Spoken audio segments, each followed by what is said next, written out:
Magandang hapon, Pilipinas. Narito ang latest kay Bagyong Nika.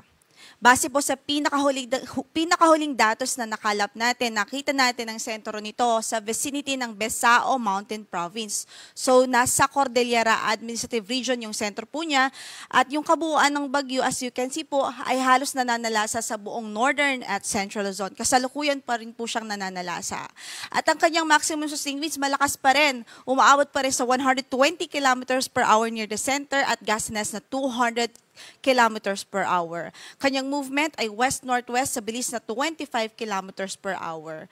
So sa latest na track na ipinalabas po natin, inaasahan natin na today nga po babaybayin talaga niya or magtatraverse siya dito sa landmass ng Northern at Central Luzon.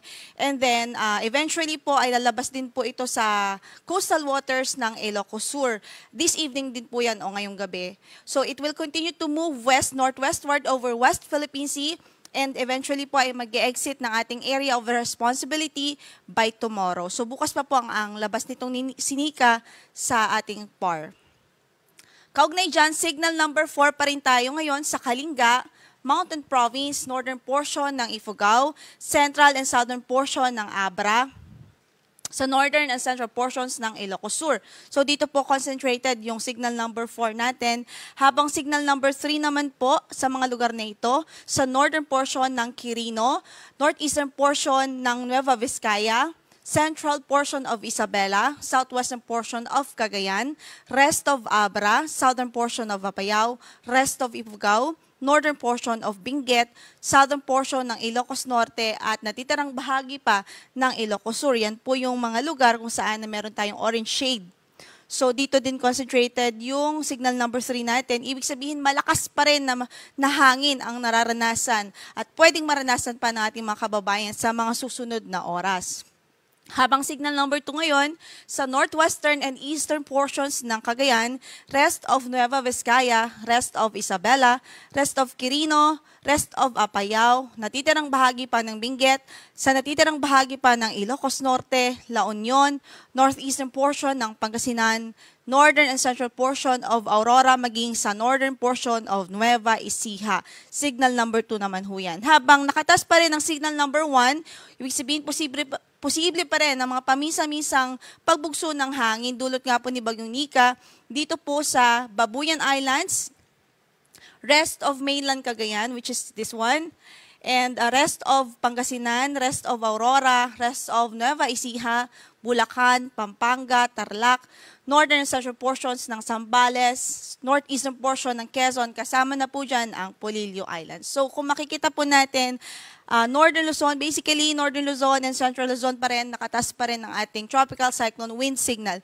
So ito po ay, ang focus po nitong signal na ito ay sa wind impact o sa lakas ng hangin na pwedeng maranasan po ng ating mga kababayan doon dahil kay Bagyong Nika. Samantala, narito naman yung mga lugar na bangabat walang nakataas na signal, posible pa rin makaranas ng mga pamisa-misang pagbugso ng hangin na dulot pa rin ng trough nitong si Typhoon Nika, which is today posible sa Batanes, Bataan, Cavite, Batangas, Lubang Island, Marinduque, Romblon, Masbate, Camarines Norte, Camarines Sur, maging sa Catanduanes. Habang bukas, pwede pa rin itong maranasan yung mga pabugso-bugso ng hangin sa Ilocos Sur, La Union, Pangasinan, Batanes, Cagayan kasama ng Babuyan Islands at maging sa Isabela.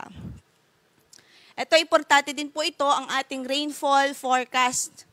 So, dahil nga po sa pag-traverse o pag-cross nitong si Typhoon Nika, posible pa rin ang intense to torrential o yung matindi hanggang sa halos walang humpay na pagbuhos ng ulan dito po sa Apayao, Cagayan, Abra, Kalinga, Mountain Province, Ifugao, Benguet, Nueva Vizcaya, Quirino, maging sa Aurora. So, ibig sabihin, expected po dyan yung mga flooding sa pagbaha, maging yung mga pagguho ng lupa o landslides ay posible rin po dahil nga sa matindi at hanggang sa walang humpay na pagbuhos ng ulan.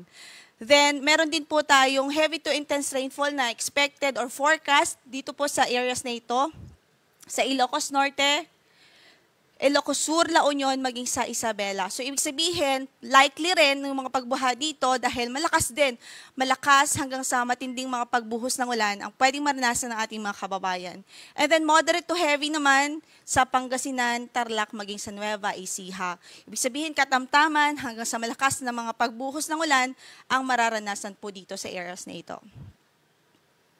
So sa gale warning natin, nakataas pa rin ang ating gale warning sa eastern coast of Cagayan, Isabela, Aurora, Ilocos Norte, Ilocos Sur, La Union. So hindi at mahigpit pong pinagbabawal ang paglalayag po dito sa mga areas na ito dahil nga napakadelikado po.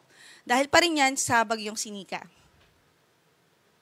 At maliban po dito sa bagyo na currently ay nakakaranas o nanalasa sa atin, meron pa rin po tayong minomonitor outside the Philippine Area of Responsibility. At huling nakita po yan sa layong 780 kilometers east of Guiuan, Eastern Samar.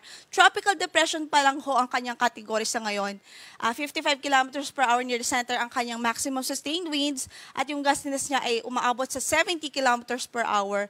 Pero in-expect natin sa projection po natin, posible pa po itong lumakas sa mga susunod na araw bago po ito tuluyang lumapit sa ating area, lumapit sa landmass po natin. In-expect po natin bukas ay papasok po ito sa ating PAR o sa ating area of responsibility. So ang ating advice ay mag-monitor po tayo sa mga updates na ipapalabas po ng Pag-asa. So ang kanyang movement as of today, west-northwestward at 20 kilometers per hour.